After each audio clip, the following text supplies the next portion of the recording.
2025 September 7ஆம் தேதி சந்திர கிரகணம் வரப்போகிறது.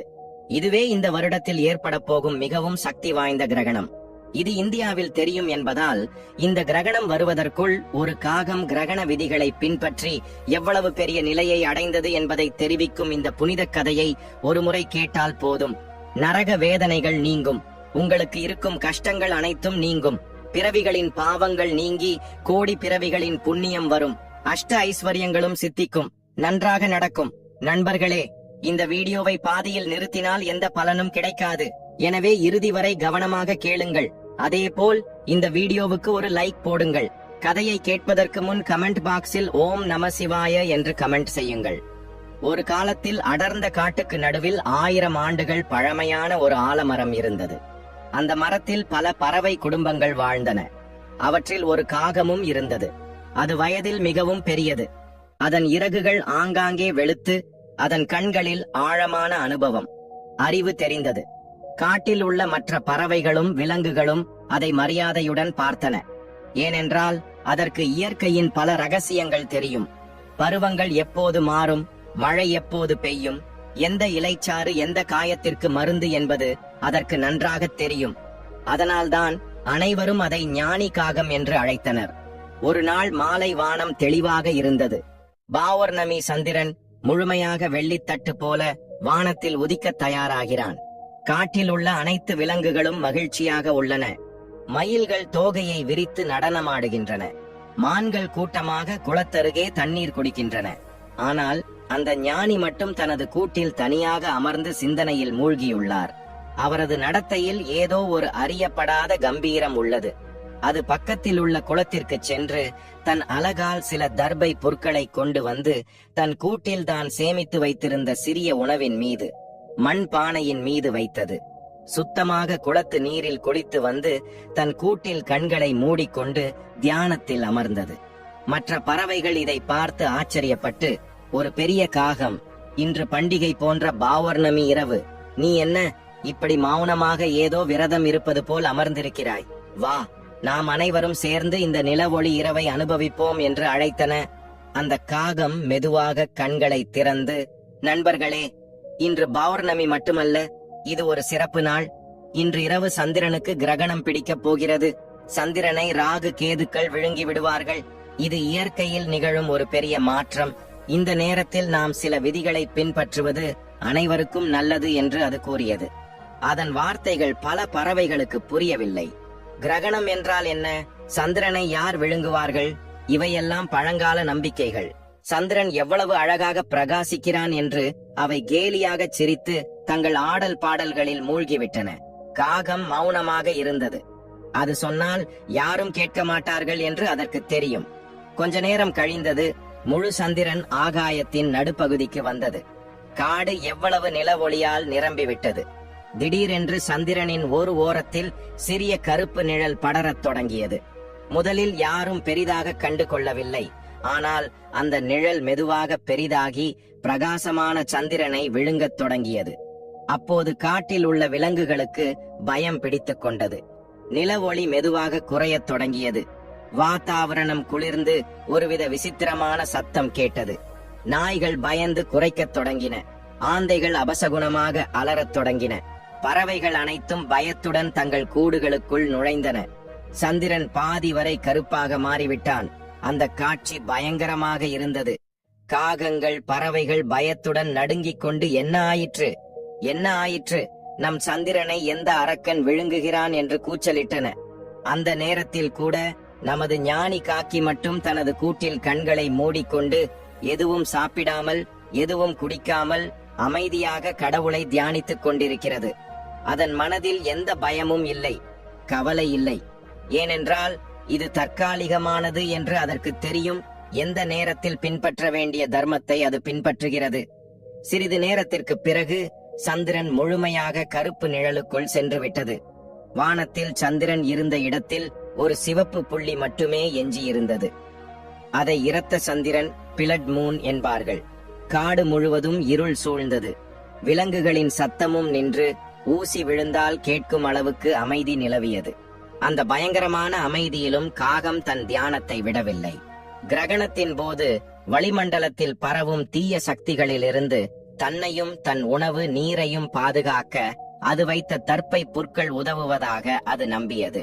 மணி நேரம் கடந்தது. மெதுவாக சந்திரனின் மறுமுனையிலிருந்து வெளிச்சம் வரத் தொடங்கியது. கருப்பு நிழல் மெதுவாக மறையத் தொடங்கியது. சிறிது நேரத்திற்கு பிறகு சந்திரன் மீண்டும் தனது முழு ஒளியுடன் பிரகாசிக்கத் தொடங்கியது. காடு மீண்டும் நில ஒளியால் நிரம்பியது. விலங்குகள் அனைத்தும் பயம் நீங்கி நிம்மதி பெருமூச்சு விட்டன. அப்போது ஒரு அற்புதம் நடந்தது. கிரகணம் முழுமையாக நீங்கிய பிறகு வானத்திலிருந்து ஒரு தெய்வீக ஒளிக்கற்றை நேராக அந்த ஆலமரத்தின் மீது இறங்கியது. அந்த ஒளியிலிருந்து கருமையான உடலுடன், தலையில் கிரீடத்துடன், கையில் பாசக்கயிறு மற்றும் கதாயுதத்தை ஏந்தியபடி கம்பீரமான தோற்றத்துடன் ஒரு தெய்வீக மனிதர் தோன்றினார்.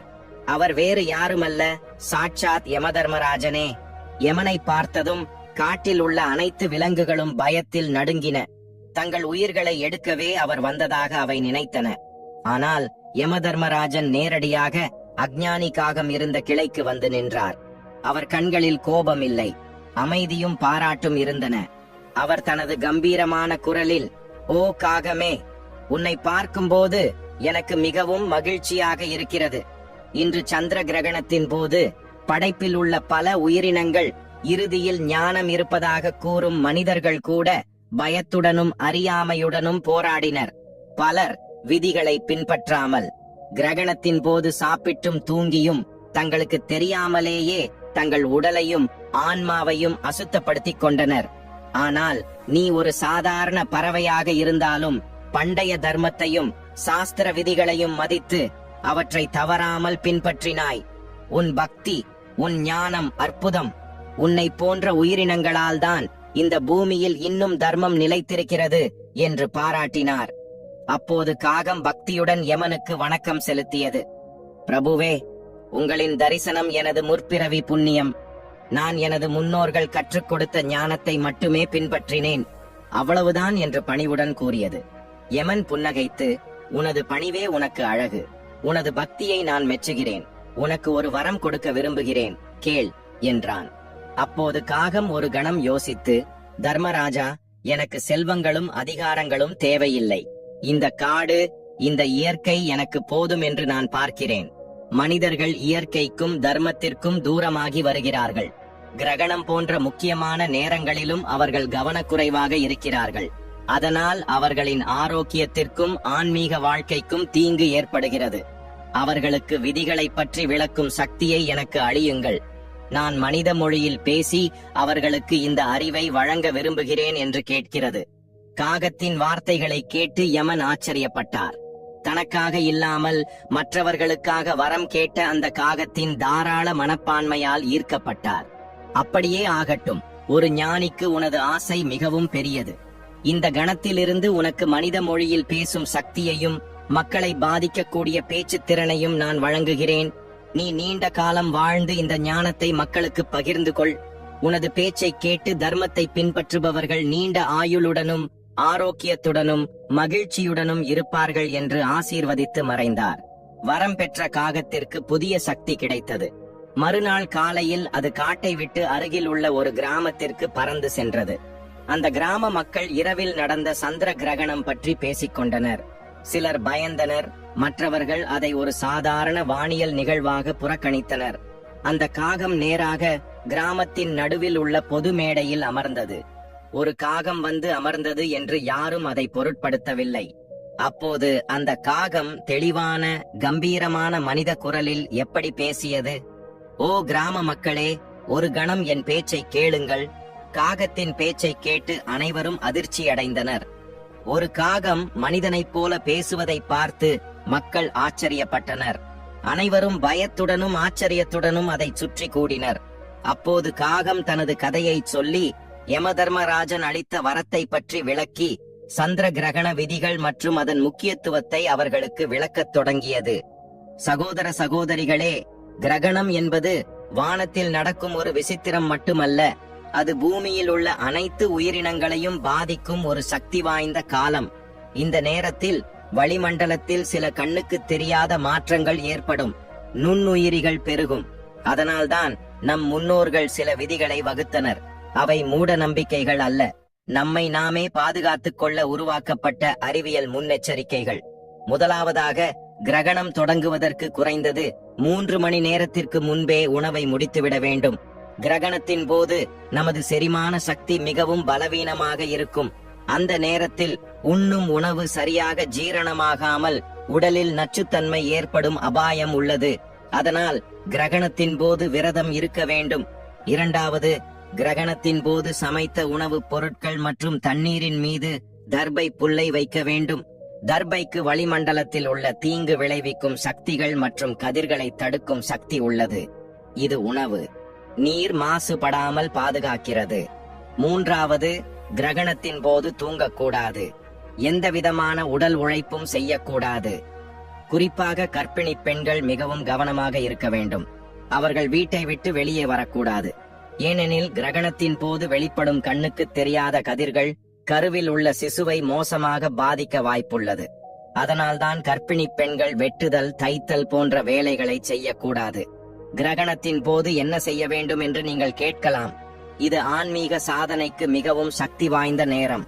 இந்த நேரத்தில் செய்யப்படும் ஜபம், தியானம், பாராயணம் சாதாரண நேரத்தில் செய்வதை விட 100 மடங்கு அதிக பலன்களை தரும். ஆகவே இந்த நேரத்தை பகவான் ஸ்மரணையுடனும் மந்திர ஜபத்துடனும் பயன்படுத்திக் கொள்ள வேண்டும்.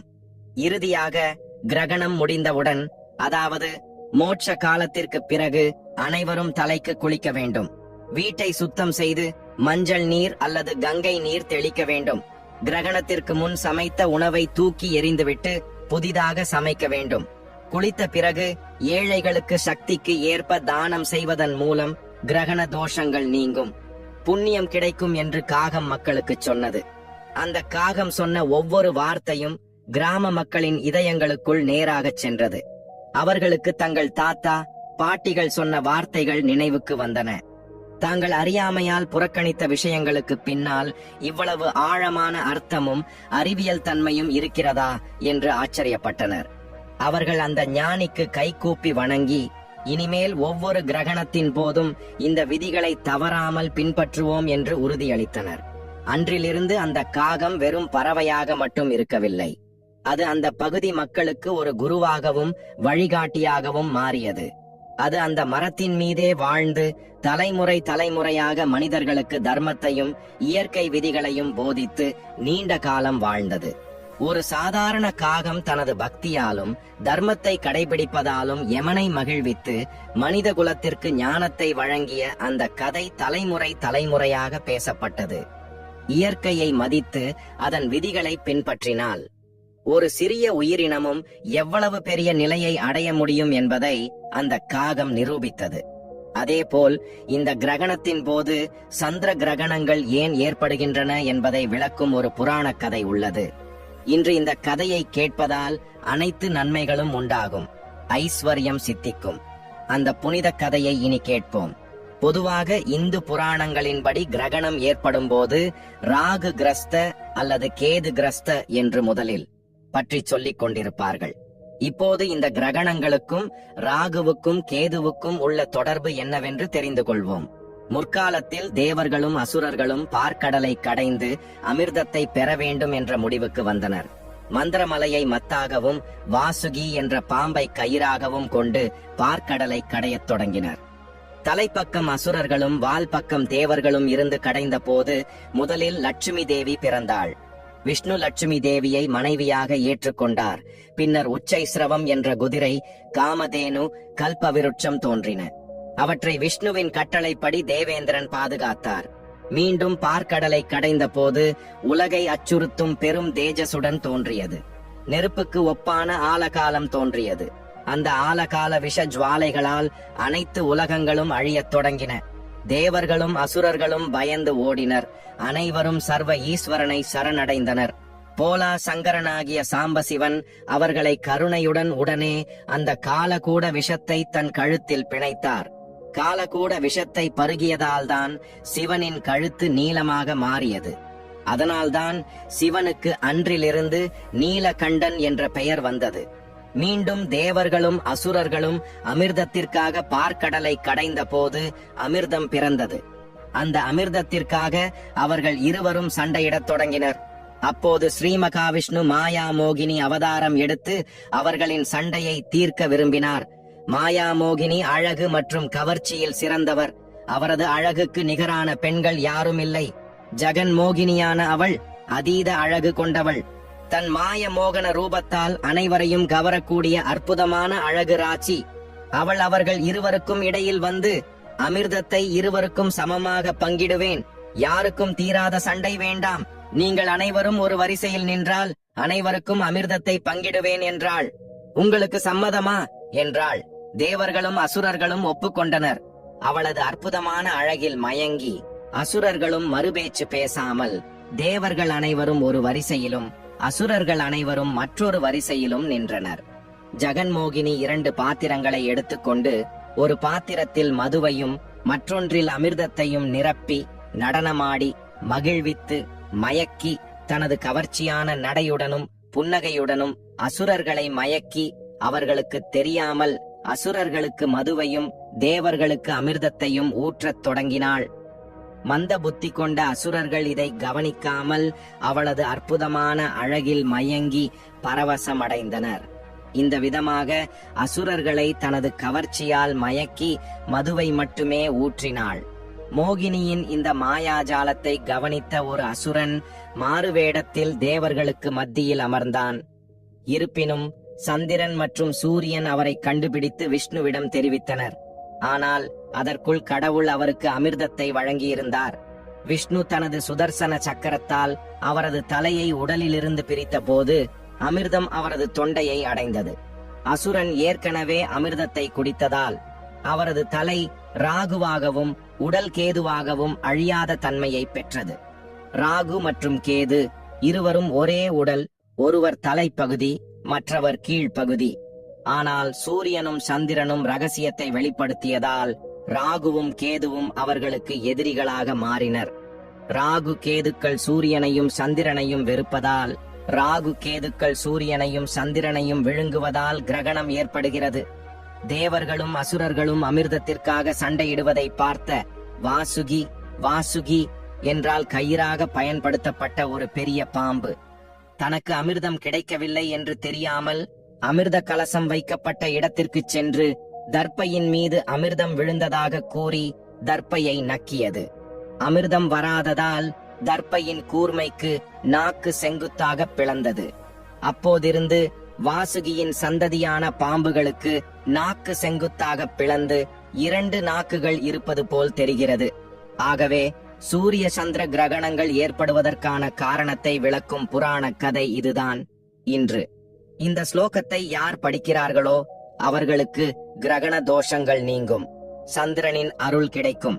சர்வ கங்கா சமம் தோயம் சர்வே வியாச சம்ருத்திஜ சர்வ பூமி சமதானம் கிரகணே சந்திரோ சூரியோக. சந்திரன் சுக்லபக்ஷத்தில் முழுமையாக இருப்பார், கிருஷ்ணபக்ஷத்தில் தேய்வார்.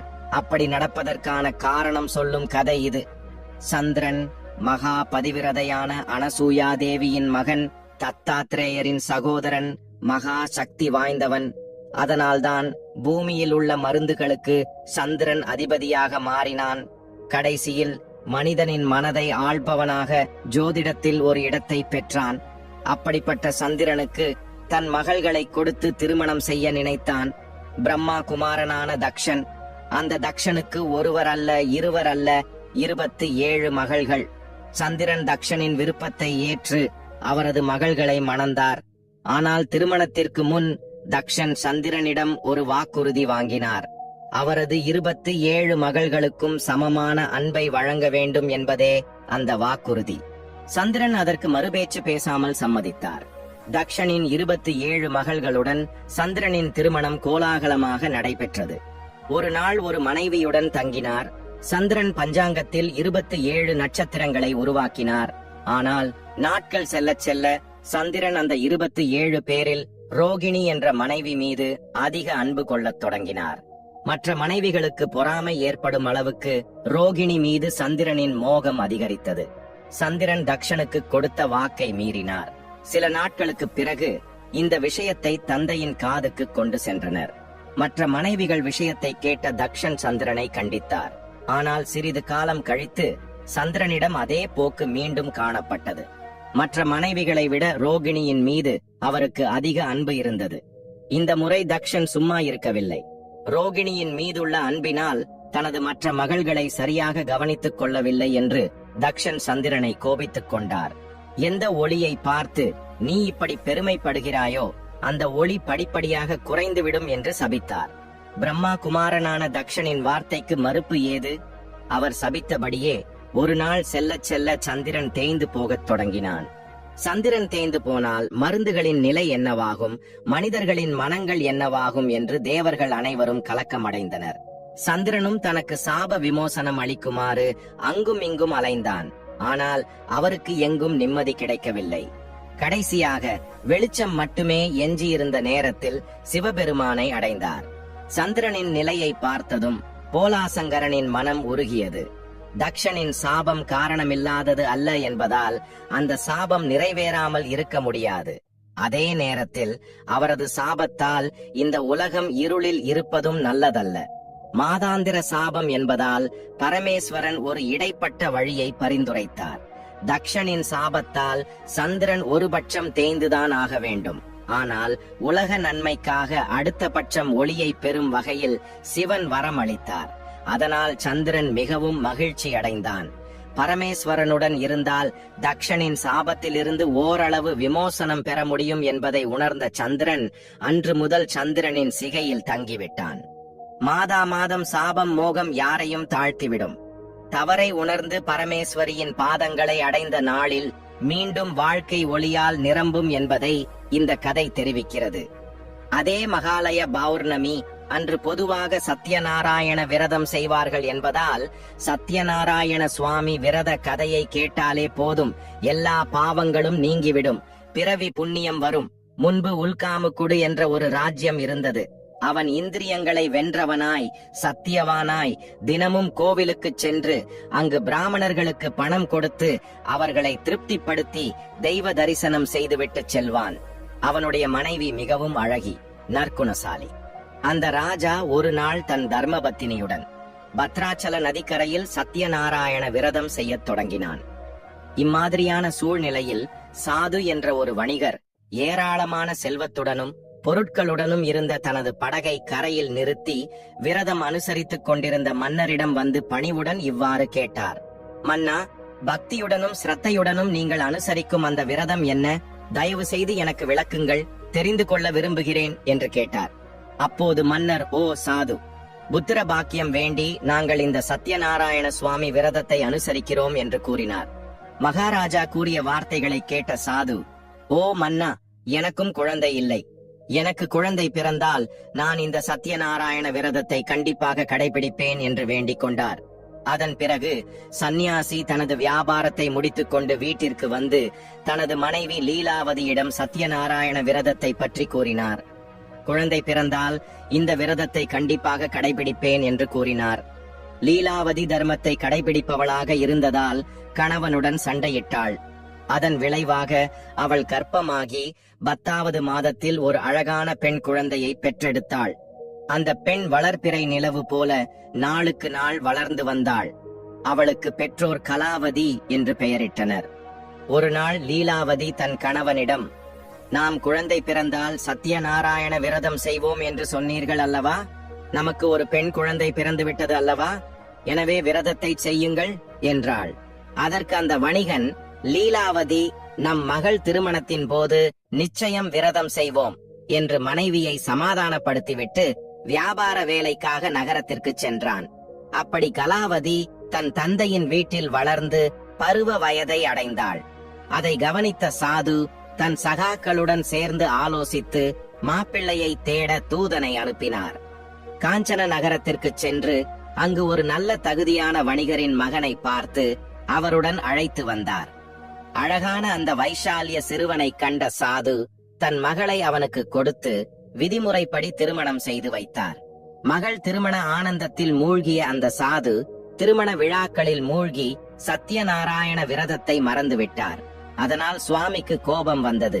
பின்னர் சிறிது காலத்திற்கு பிறகு வணிக திறமை கொண்ட சாது வணிக நோக்கங்களுக்காக தன் மருமகனுடன் புறப்பட்டு கடற்கரையில் உள்ள ரத்னசானுபுரம் என்ற நகரத்திற்கு புறப்பட்டார். அந்த நகரத்தில் சந்திரகேது என்ற மகாராஜா ஆட்சி செய்து கொண்டிருந்தார். மறந்து போன சத்யநாராயண சுவாமி விரத சபதத்தை மறந்த சாதுவை சபிப்பதற்கு தயாராக இருந்தார். விரதம் செய்வேன் என்று மறந்துவிட்ட சாதுவை சுவாமி மிகவும் கொடூரமான கடுமையான துக்கத்தை அடைவார் என்று சபித்தார். அதன் விளைவாக அன்றே ராஜா அவர்களின் கருவூலத்திற்குள் சில திருடர்கள் நுழைந்து பணத்தை திருடினர். ராஜபக்தர்கள் அவர்களை துரத்திக் கொண்டிருக்க அவர்கள் சாதுவும் வணிகர்களும் இருந்த திசையை நோக்கி ஓடினர். ராஜபக்தர்களை பார்த்த திருடர்கள் பயந்து அந்த பணத்தை சாதுவும் வணிகர்களும் இருந்த இடத்தில் போட்டுவிட்டு ஓடிவிட்டனர். ராஜபட்டுலு வந்து வர்த்தகர்களிடம் இருந்த ராஜதனத்தை பார்த்து அந்த வர்த்தகர்களே திருடர்கள் என்று தீர்மானித்து அவர்களே சாதுவை இழுத்து கட்டி ராஜாவிடம் கொண்டு சென்றனர். தனத்துடன் திருடர்களையும் பிடித்துக் கொண்டு வந்தோம், விசாரித்து தண்டிக்கவும் என்று சந்தோஷத்துடன் பட்டுலு ராஜாவிடம் கூறினர். அப்போது ராஜா விசாரணை தேவையில்லை என்று இவர்களை சிறையில் அடைக்கச் சொன்னார். அதனால் பட்டுலு இருவரும் வர்த்தகர்களை சிறையில் அடைத்தனர். நாங்கள் திருடவில்லை என்று வணிகர்கள் எவ்வளவுதான் கதறினாலும் சத்யதேவனின் மாயையால் அவர்களை யாரும் கண்டு கொள்ளவில்லை.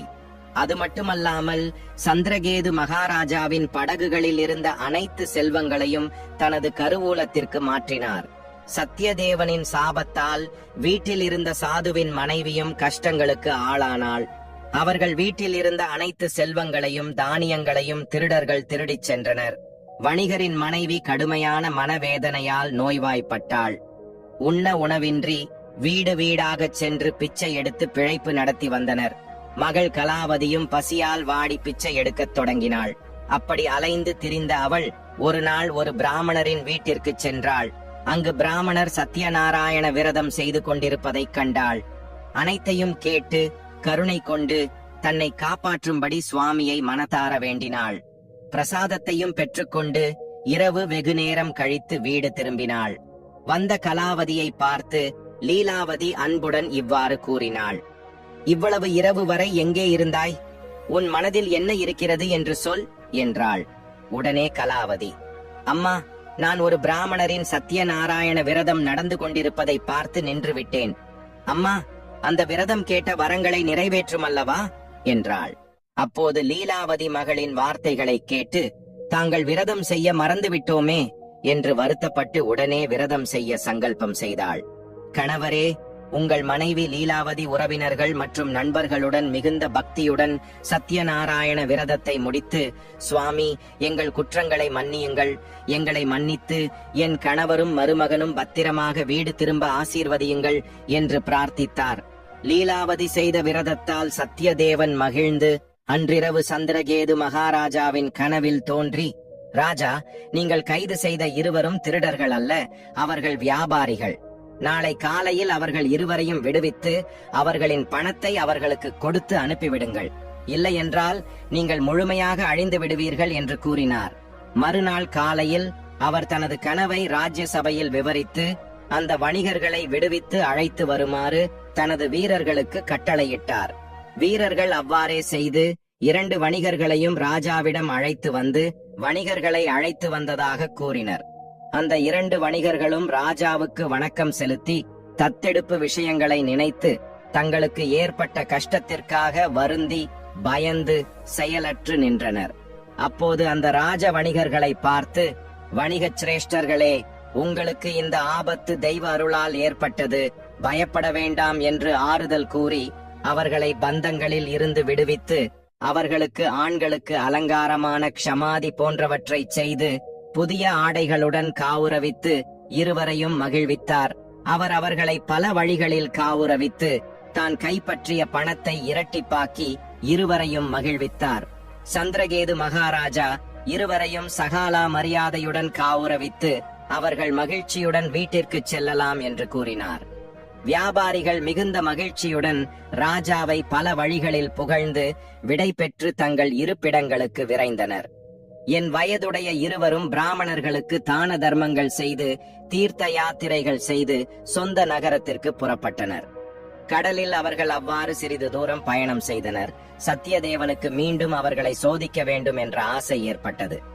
உடனே ஒரு சந்நியாசி உருவம் தரித்து அவர்களிடம் சென்று, மகன்களே, உங்கள் படகில் என்ன இருக்கிறது என்று கேட்டார்.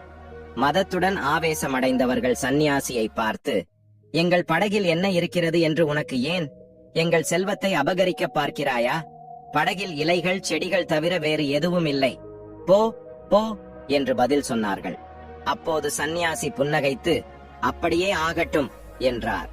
அதன் பிறகு அந்த சந்நியாசி நதிக்கரையிலேயே சிறிது தூரத்தில் நின்று வேடிக்கை பார்க்கத் தொடங்கினார். சந்நியாசி அவ்வாறு சென்றதும் சாது தனது காலை கடமைகளை முடித்துக் கொண்டு வந்து படகை பார்த்து ஆச்சரியப்பட்டு ஸ்தம்பித்து போனார். துக்கத்தால் மயக்கமடைந்தார். தெளிவு வந்த பிறகு தனது செல்வங்கள் அனைத்தும் எங்கே போயின என்று புலம்பத் தொடங்கினார். அப்போது மருமகன் மாமனாரை பார்த்து, மாமா, அழுவதால் எந்த பயனும் இல்லை. குணமுள்ள சந்நியாசியை அவமதித்ததால் தான் நமக்கு இந்த நிலை ஏற்பட்டது.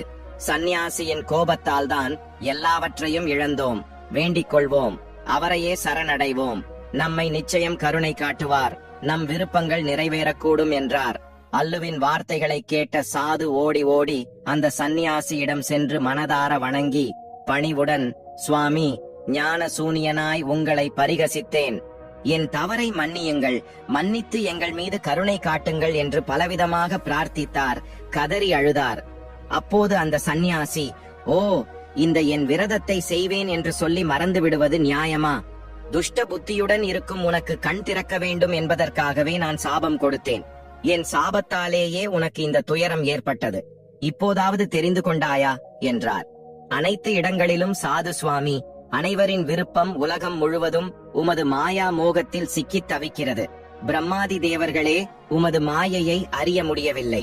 உம்மை தெரிந்து கொள்ள முடியவில்லை. மனிதனாகிய நான் எம்மாத்திரம் தந்தை? உமது மாயையில் சிக்கியிருக்கும் ஒரு சிறிய அஞ்ஞானி. உமது அருளுக்கு தூரமாய் தப்பிக்கும் ஒரு துரதிர்ஷ்டசாலி. உம்மை நினைப்பது என் தகுதியா சுவாமி? என் குற்றத்தை மன்னியும். இனிமேல் உம்மை ஒருபோதும் மறக்காமல் பூஜிப்பேன். சரணடைந்தவர்களை காத்து கருணை கடலாக இருப்பவர். என்னை அனுகிரகித்து என் வீணானதை எனக்கு தரும்படி பலவிதமாக பிரார்த்தித்தான். சாதுவின் பிரார்த்தனையை ஏற்ற சுவாமி அவனது விருப்பத்தை நிறைவேற்றி மறைந்தார். அன்புடன் துறவி தனது படகின் அருகே வந்து பார்த்தபோது அது முழுவதும் செல்வக் குவியல்களால் நிரம்பியிருப்பதைக் கண்டு மகிழ்ந்து அந்த சத்திய தேவனைப் போலவே தனது விருப்பம் நிறைவேறியது என்று நினைத்து தனது பரிவாரங்களுடன் சுவாமியை வணங்கி வீட்டிற்கு புறப்பட்டார். சிறிது நேரத்திற்கு பிறகு தனது செல்வத்தை பாதுகாத்து வந்த மருமகனிடம், மருமகனே, நாம் நமது ரத்னாபுரத்தை அடைந்து விட்டோம் என்று கூறி தான் வந்திருப்பதை அறிவிக்க ஒரு தூதனை வீட்டிற்கு அனுப்பினார். அந்த தூதன் நகரத்திற்கு சென்று லீலாவதியிடம், அம்மா வணக்கம், நமது ஐயாவும் மருமகனும் வந்துவிட்டார்கள். உறவினர்கள் மற்றும் நண்பர்களுடன் வந்துள்ளார்கள். இப்போதுதான் படகு வந்தது என்று செய்திகளை சொன்னான். அப்போது நீலாவதி தூதரின் வார்த்தைகளை கேட்டு மகிழ்ச்சியடைந்து, கலாவதி, சத்யநாராயண விரதத்தை விரைவாக முடித்துவிட்டு வா. நான் என் கணவரிடம் செல்கிறேன். உன் தந்தையையும் கணவரையும் பார்க்க விரைவாக வா என்று சொன்னாள். தாயின் வார்த்தைகளை கேட்ட கலாவதி அவசரமாக விரதத்தை முடித்துவிட்டு பிரசாதத்தை உண்ண மறந்து தன் கணவரை பார்க்க ஓடினாள். பிரசாதத்தை உண்ணாததால் சத்தியதேவன் கோபமடைந்து செல்வத்தை பாதுகாக்கும் மருமகனுடன் படகு நீரில் மூழ்கும்படி செய்தார். இதை கண்ட கரையில் இருந்தவர்கள் அலறினர். லீலாவதியும் கலாவதியும் மிகவும் துக்கமடைந்தனர். படார் என்று படகு மூழ்கியதை கண்ட தாய் தலையில் அடித்துக் கொண்டு அழுது கொண்டே கணவனிடம் இப்படி சொன்னாள், என்னங்க, மாப்பிள்ளை திடீரென்று படகுடன் எப்படி மூழ்கிவிட்டார்? இதுவெல்லாம் கடவுளின் மாயை அல்லாமல் வேறு என்ன என்று துக்கப்படத் தொடங்கினாள். கலாவதி கணவன் மூழ்கியதற்காக விழுந்து விழுந்து அழத் தொடங்கினாள். தன் கணவன் தன் கண்முன்னே மூழ்கியதைக் கண்ட கலாவதி அவனது காலணிகளை எடுத்துக்கொண்டு அவற்றுடன் சதி செய்ய தயாரானாள். சாது இதையெல்லாம் பார்த்து மிகவும் துக்கப்பட்டு யோசித்து, இது எல்லாம் சுவாமியின் மகிமையாக இருக்கும் என்று ஊகித்து சக்திக்கு ஏற்ப சுவாமியை பூஜித்திருக்க வேண்டும் என்று நினைத்து அனைவருடன் சேர்ந்து சுவாமியை வேண்டிக் கொள்ள ஆரம்பித்தான். அப்போது சுவாமி சாதவுக்கு காட்சி கொடுத்து அதிருப்தி ரூபத்தில் இருந்து அவனிடம் இப்படி சொன்னார், போய் உன் மகள் கணவனை பார்க்க வேண்டும் என்ற அவசரத்தில் என் பிரசாதத்தை உண்ண மறந்துவிட்டாள். அவள் மீண்டும் வீட்டிற்கு சென்று பிரசாதத்தை உண்டு வந்தால் எல்லாம் சுபமாக நடக்கும் என்று சொன்னார். கலாவதி ஆகாசவாணி வார்த்தைகளை கேட்டவுடன் உடனடியாக வீட்டிற்கு சென்று பிரசாதத்தை பெற்றுக்கொண்டு தனது தவறை மன்னிக்கும்படி வேண்டிக் கொண்டு கடற்கரைக்கு வந்தாள். ஆச்சரியமாக தனது கணவன் படகுடன் தண்ணீரில் மிதப்பதைக் கண்டு மகிழ்ச்சியடைந்தாள். அதனால் அனைவரும் மகிழ்ந்தனர். அப்போது கலாவதி தனது தந்தையிடம், "தந்தையே, இனி தாமதம் ஏன்? வீட்டிற்கு போவோம், வாருங்கள்" என்றாள். அப்போது சாது அங்கேயே அனைவருடனும் சேர்ந்து சத்யநாராயண விரதத்தை முடித்துக் கொண்டு வீட்டிற்கு சென்றார். அதன் பிறகு அந்த வயோதிகர் தனது வாழ்நாள் முழுவதும் ஒவ்வொரு பௌர்ணமி திதியிலும் ரவி சங்கிரமண நேரத்திலும் சத்யநாராயண சுவாமி விரதத்தை அனுசரித்து அனைத்து நன்மைகளையும் பெற்று இறுதியில் அமரலோகத்தை அடைந்தார். இந்த பாத்ரபத பௌர்ணமியில் இருந்து மகாலய பக்ஷம் தொடங்குகிறது. எனவே கர்ணனின் இந்த கதையை கேட்டால் போதும், பித்ரு தேவர்களின் அருள் கிடைக்கும். உங்கள் கஷ்டங்கள் அனைத்தும் தீர்ந்துவிடும். அப்படி தானசீலியாக பெயர் பெற்ற கர்ணனுக்கு மரணத்திற்கு பிறகு சொர்க்கம் கிடைத்தது. அவர் சொர்க்கலோகத்திற்கு சென்று கொண்டிருந்த போது வழியில் பசியும் தாகமும் ஏற்பட்டன. அப்போது ஒரு பழமரம் தெரிந்தது. கர்ணன் மிகவும் மகிழ்ச்சியுடன் பழத்தை பறித்து சாப்பிட வாயருகே கொண்டு சென்றான். அந்த செயல் அந்த பழத்தை ஒரு தங்க கட்டியாக மாற்றியது. அந்த மரத்தில் இருந்த பழங்கள் மட்டுமல்ல, வேறு எந்த மரத்தின் பழங்களை வெட்ட முயன்றாலும் அதே அனுபவம் ஏற்பட்டது. பயனில்லை என்று நினைத்து, குறைந்தபட்சம் தாகத்தையாவது தீர்த்து கொள்ளலாம் என்று நினைத்து கர்ணன் ஒரு ஆற்றை அணுகி தன் கைகளில் தண்ணீரை எடுத்துக்கொண்டு வாயருகே கொண்டு வந்தான். ஆனால் அந்த நீரும் தங்க நீராக மாறியது. சொர்க்கலோகத்திற்கு சென்ற பிறகும் அங்கும் அதே நிலை ஏற்பட்டது. அதனால் கர்ணன் தான் செய்த தவறு என்ன? தனக்கு ஏன் இப்படி நடக்கிறது என்று கர்ணன் புலம்பிக் கொண்டிருந்த போது, "நீ ஒரு சிறந்த கொடையாளி என்று பெயர் பெற்றாய். கையால் எலும்பு இல்லாமல் தானங்கள் செய்தாய். ஆனால் அந்த தானங்கள் அனைத்தும் தங்கம், வெள்ளி, பணம் வடிவில் செய்தாயே தவிர ஒருவருக்கு கூட அன்னமிட்டு பசி போக்கவில்லை. அதனால்தான் உனக்கு இந்த நிலை ஏற்பட்டது" என்று அசரீரி குரல் கேட்டது. அப்போது கர்ணன் தன் தந்தையான சூரிய தேவனிடம் சென்று பலவிதமாக கெஞ்சிய போது, அவரது விருப்பப்படி தேவேந்திரனான இந்திரன் கர்ணனுக்கு ஒரு அரிய வாய்ப்பை அளித்தார். "நீ உடனடியாக பூமிக்கு சென்று அங்குள்ள பசியுள்ள அனைவருக்கும் உணவு அளித்து தாய் தந்தையருக்கு தர்ப்பணம் செய்துவிட்டு திரும்பி வா" என்று கூறினார். அந்த அறிவுறுத்தலின்படி கர்ணன் பாத்ரபத பகுல பாட்யமி அன்று பூமிக்கு வந்தான். அங்கு ஏழைகள், உறவினர்கள் மற்றும் நண்பர்கள் அனைவருக்கும் அன்னதானம் செய்தான். தந்தைகளுக்கு தர்ப்பணம் செய்தான்.